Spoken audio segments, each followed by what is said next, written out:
Salut à tous les amis, c'est Brahms, j'espère que vous allez bien. Nous ne sommes pas passés loin de la catastrophe. Tout portait à croire que le marché automobile de l'occasion allait être frappé par le même malus écologique qui touche les véhicules neufs ou les véhicules importés aujourd'hui.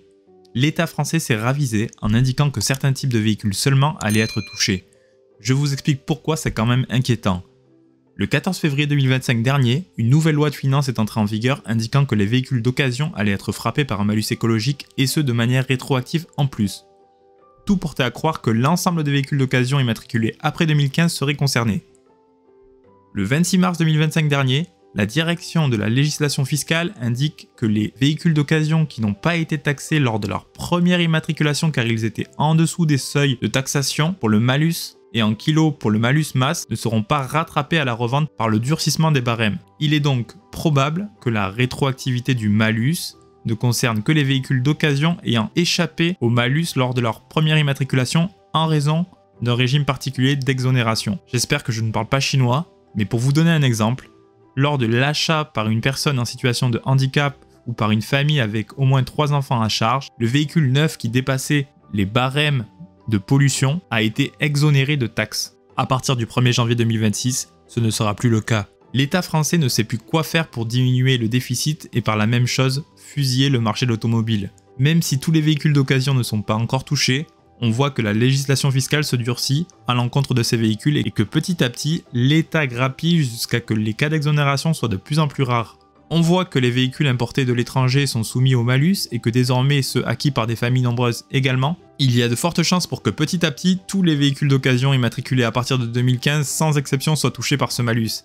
Sans compter le fait que pour les véhicules neufs, le malus écologique devient de plus en plus répandu et sévère. Rappelons ce qu'est le malus écologique et à quoi il sert. Le malus écologique, aussi appelé malus CO2, est une taxe appliquée en France et dans d'autres pays sous d'autres formes similaires, jusqu'alors pour l'achat d'un véhicule neuf qui émet beaucoup de CO2. Le but est d'encourager l'achat de voitures moins polluantes. L'idée est simple, plus la voiture émet de CO2 par kilomètre, plus le malus est élevé. Ce malus s'ajoute au prix de l'achat du véhicule et il est calculé sur les émissions de CO2 inscrites sur la carte grise, donc les données homologuées par le constructeur.